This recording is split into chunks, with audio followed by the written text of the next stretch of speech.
Morning, everyone. I'd like to welcome you to the Spiny Dogfish Management Board meeting. My name is Chris Batsavage. I'm the administrative proxy from North Carolina and will be serving as chair.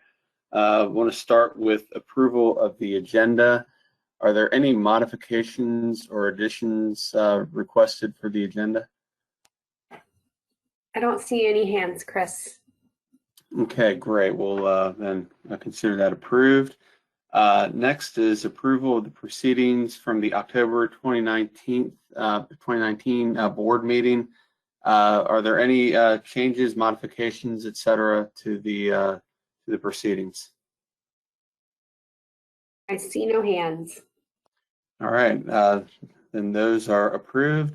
Next is public comment. Offer the public an opportunity to provide comments on any items that are not on today's agenda. So are there any members of the public that would like to provide comment at this time? Just going to give an extra second. I see no hands. All right, good deal. Okay, moving along. Next item is to consider the revised specifications for the 2021 and 2022 fishing seasons. Today we have Jason Didden from the Mid-Atlantic Fishery Management Council that is going to go over the information on this with the board. So Jason, whenever you're ready, it's all yours. Okay, thanks. Again, so looking at 2021 and 2022 fishing years here. Next slide.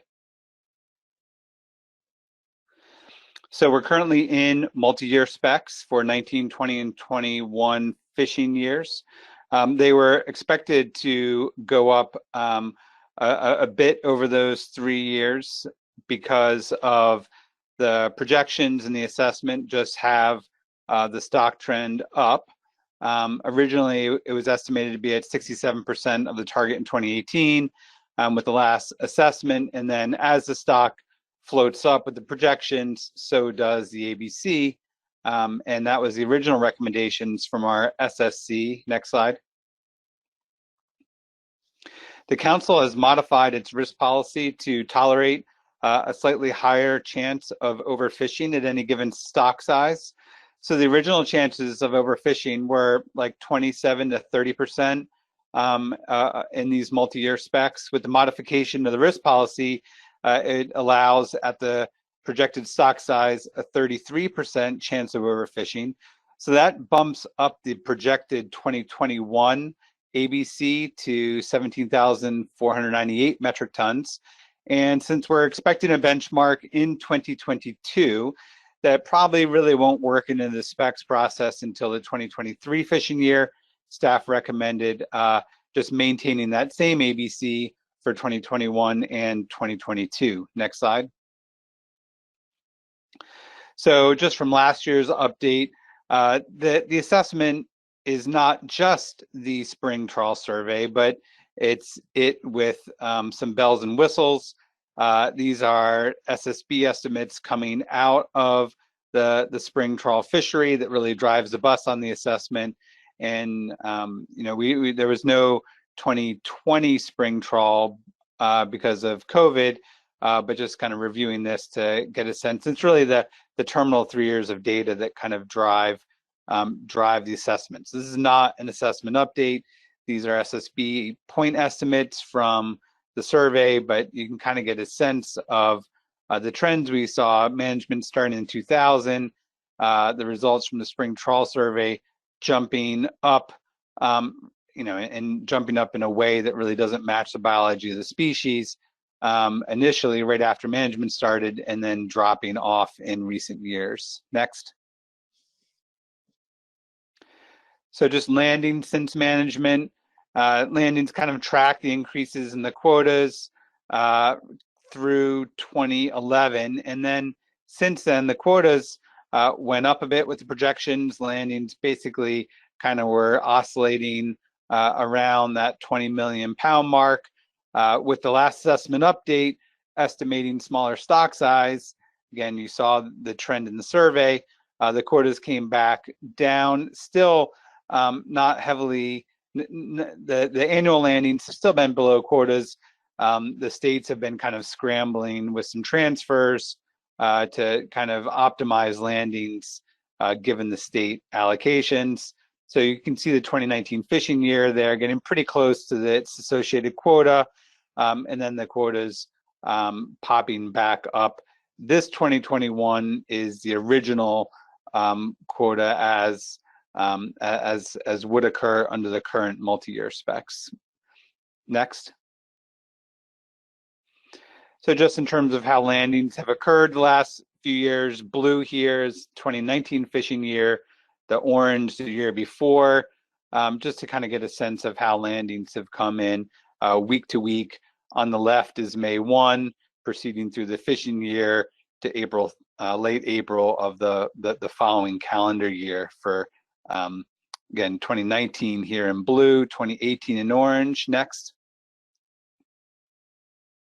This is the same basic thing, but here blue is the current fishing year, orange the previous fishing year. So tracking a little bit behind 2019 fishing year this year, but pretty similar, all things considered, at least from my perspective. Next. Just price of spiny dogfish. This is inflation adjusted, everything in kind of constant real 2019 dollars. And the long-term trend is down. The last 3 years have been pretty stable though. Next. So with our process, first we get some input from the advisory panel. They kind of flagged continuing weak demand, and that weak demand coupled with the trip limit restrains landings. Flagged that local conditions affect local landings. That especially kind of has come up in Virginia's had some pretty mild winters and some pretty good winter landings in recent years. There's a lot of remains concern that we've had some new science in terms of vertical distribution in the water column, in terms of distribution in and out of the survey area. What does that mean for an assessment that's so driven by the survey? So there's a lot of concern that, are we underestimating the population and productivity? Hope that gets, evaluated in the upcoming research track assessment, but no concerns about the stock from the AP. We did get input, especially this year, that given the executive order that things should really be opened up with spiny dogfish to facilitate additional landings. Got some input on early this current fishing year being a little bit lower than last year, some fewer northern participants. The fish seemed offshore and folks having trouble kind of landing full trip limits, but big picture wise landings seem to be tracking fairly closely to the year before so far in this fishing year. Next. Can you go, there we go. So again, the staff recommendation was the updated ABC given the new risk policy and extend it through 2022 as well. Next to our SSC. And then the SSC accepted that recommendation as being consistent with the council's updated risk policy. There's certainly concern about not having that spring survey. We're getting a bit distant in time from when these projections were done in the last stock assessment. So that increases some uncertainty, but they noted that, if you just went with the original projections done several years ago, even the original ones, the old risk policy had a bit higher ABC for 2022. So there's a little bit of conservatism, precaution built in through extending 2022 at the 2021 level. Even the higher 2021 level with the new risk policy. And they SSC also highlighted and updated some research recommendations given the pending research track assessment. Next. So the monitoring committee took those ABC recommendations, recommended some deductions from Canadian landings, for US discards, for US rec landings.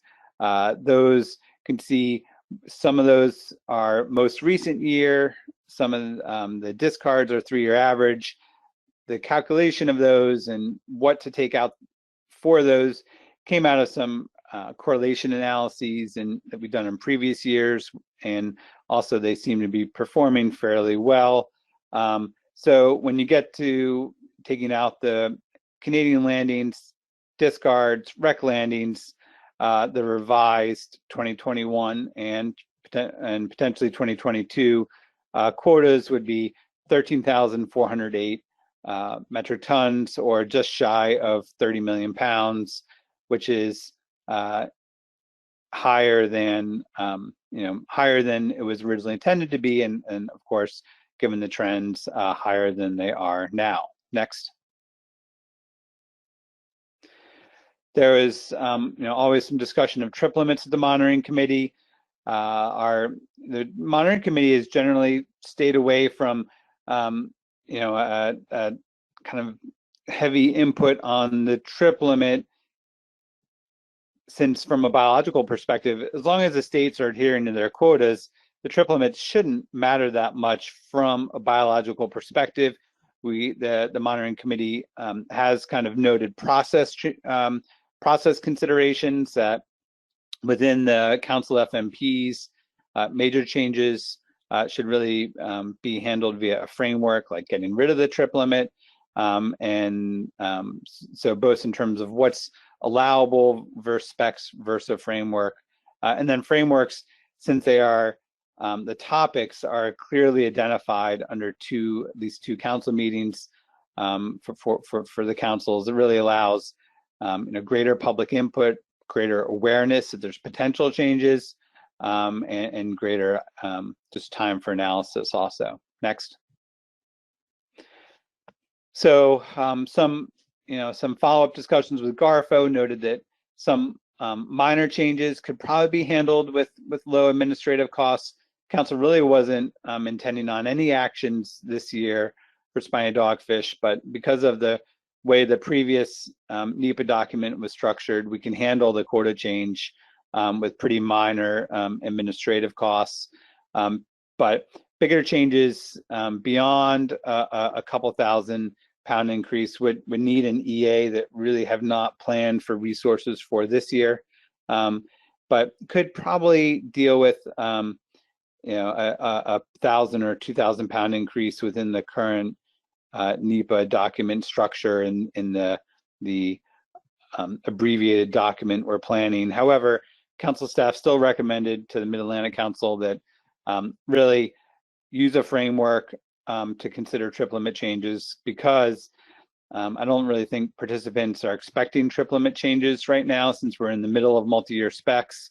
And we've gotten a lot of input over the years about, given the relatively low price of spiny dogfish, could changes to the trip limit potentially change price. So potentially fishermen are hauling more fish for the same revenue. And so because of a number of considerations, staff kind of really recommends using a framework to consider trip limit changes, so that folks can kind of be made aware of potential changes and allow some additional socioeconomic analysis of what trip limit changes might result in. Next. So the New England Council has voiced some concern that New England preferences have been kind of masked by the council's committee of the whole approach.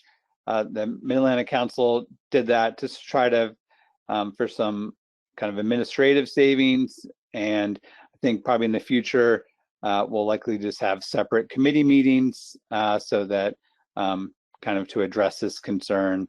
If the committees is fairly balanced between Mid-Atlantic and New England members right now, but since we had it as a committee of the whole at Mid-Atlantic Council, and all of our members vote as a committee of the whole, so you can get, if there are New England preferences, that can kind of, and it's roughly split at the committee level, that can get kind of masked if all of the Mid-Atlantic Council members are voting at Committee of the Whole, which is how we handle it. So I anticipate in future years we'll just hold the committee meetings separately. Next. So the Mid-Atlantic Council did adopt the monitoring committee changes with no trip limits. It has set up as a 2021 priority in response to the executive order, some analyses, socioeconomic analyses of what some potential trip limit changes could mean, and that could inform future action. New England Council meets in December. So if the two councils recommend different things, basically the way the plan is set up, that NIMS can resolve any differences by selecting any modification that hasn't been rejected by both councils. So last year the councils were aligned with each other, but if there is a disagreement between the councils, the GARFO NIMS has a lot of flexibility to resolve those differences. Next. That might be the last one. Yep, that's it for me. Thanks. All right, thank you, Jason. Any questions for Jason on his presentation? We have Jason McNee and Eric Reed, and then Chris, before I can just really quickly just remind the board that the board has set the 2021-2022 specifications. So if we want to change the specification to mirror what the Mid-Atlantic Council has done to the 29.6 million pounds, we would need to revisit that quota and determine if we want to set a quota for the 2022-2023 fishing year. All right, thanks. I appreciate that. Okay, so Jason McNamee, you're up. Thank you, Mr. Chair. Thank you, Jason, for the report. That was very well done. I have a question on the monitoring committee portion with regard to the trip limit. My question is, I was wondering, so there's a bullet in there where you indicate that it doesn't appear that the 6,000 pound trip limit is impacting things because a lot of the trips aren't coming close to that. They're underneath it. That was what I took away from that part of the discussion anyways. And what I was wondering is if the monitoring committee discussed at all kind of the indirect impact of where the trip limit is set. In other words, the fact that it's at 6,000 might have some potential participants who might want to come in with Dogfish. It might not be enough for them given the low price per pound. And so they're just discarding everything. So I'm just wondering if that was brought up, because I'm wondering if that statement I just made is true or not. Sure. So, I mean, the monitoring committee's charge is to recommend measures to ensure that the specifications are not exceeded.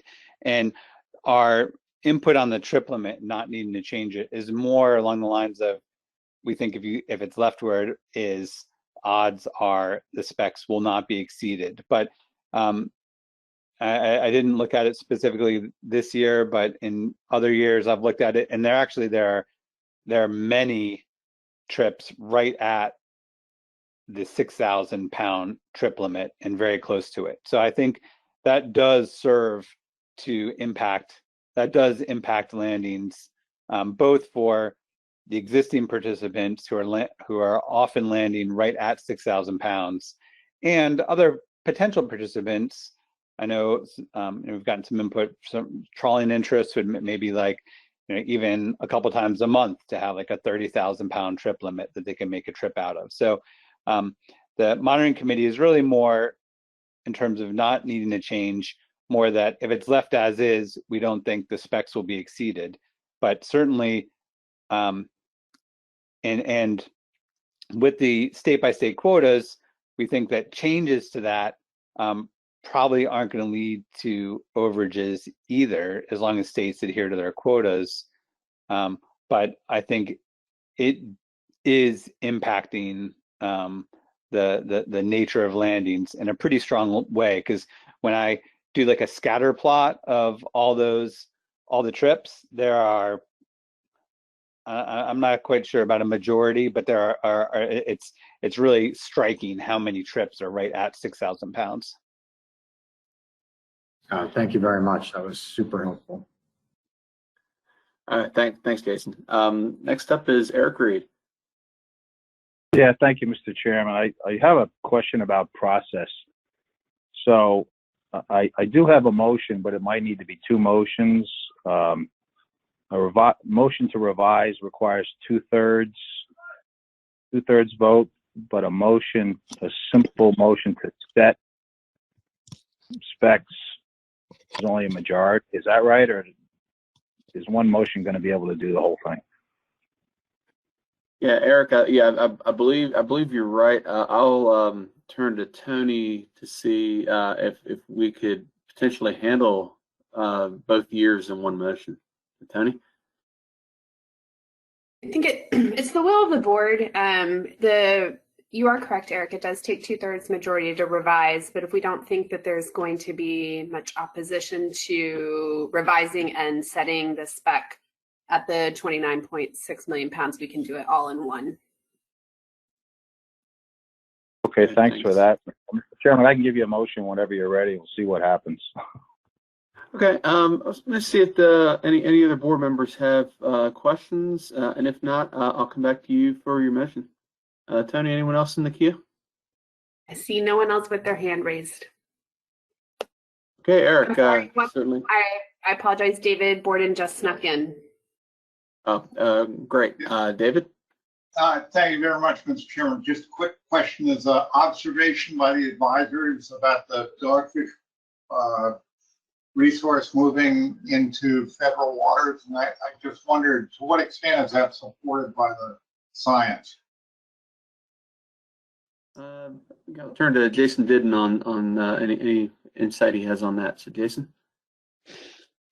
And that was kind of an on-the-fly observation of really 2020 fishing year landing. So, I have, and I think particular to 2020, and as a reason why landings may have slacked, may have been a little bit below last year's trend. So I have not looked in that in any detail, and without the spring survey, that would further, compromise our kind of ability to see changes, and we don't really have much in terms of distribution in the summer when that was occurring. So I think it would be pretty hard to delve into, but I haven't, since it's really just summer 2020 that their observation was mostly pertinent to, I haven't kind of been able to dig through any data on that. And Mr. Chair, thank you, Jason. Mr. Chairman, can I follow up with a question? Yes, definitely. So my follow-up is, to what extent has the Mid-Atlantic Council talked about the subject of the surveys being modified and the observer system being modified? Has they taken that up and had a discussion on how that might affect out-year specifications? Thank you. Jason? RSSC has certainly been chewing on that quite a bit. I don't know. I'd have to follow up on any resolution. I think if, we've had some gap years with spiny dogfish before, so with missing the 2020. But it's hard to say how, exactly which way the research track proceeds and what data sources it uses. But I can only imagine that it will increase uncertainty, and that's never a good thing. Thank you. Thanks, David. Any other questions from board members? No other hands. Okay, great. So Eric, I will turn to you for your motion. Thank you, Mr. Chair.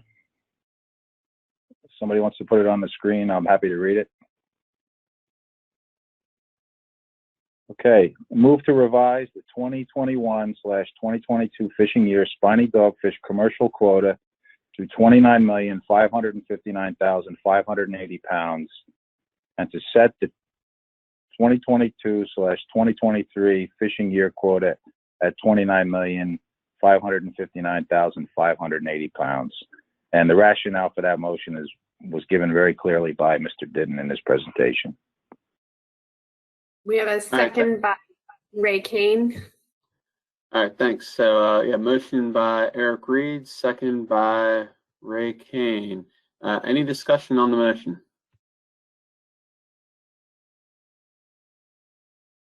I don't see any hands raised.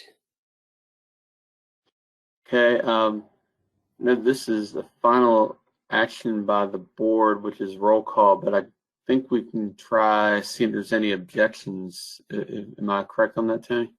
You can. All right, yeah, in the interest of time and lunch creeping up on us here. So I'll ask, are there any objections to this motion? I see no hands in objection. Okay, then the motion passes by unanimous consent.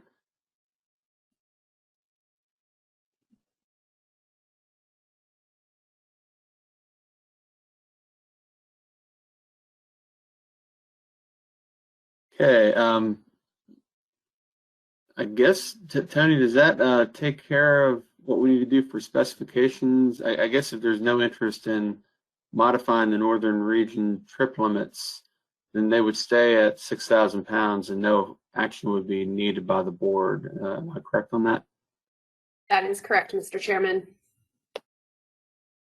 Okay, if there's no interest in making any modifications to that, and as Jason mentioned, that there's going to be some more work done on analyzing that next year, and we can move on to our next item on the agenda. But I'll just pause to make sure that that's the case. I don't see any hands, so I think you are correct. All right, great. All right, so thank you again for everyone for getting through this action item. Next item is on the agenda is to elect a vice chair. So now I'll entertain a motion for a vice chair. Give Nicola Meserve. I mean, sorry, Megan Ware. I might have made a spoiler. Sorry, Megan. Nominate Nicola Meserve. Go ahead and get the motion up on the board real quick.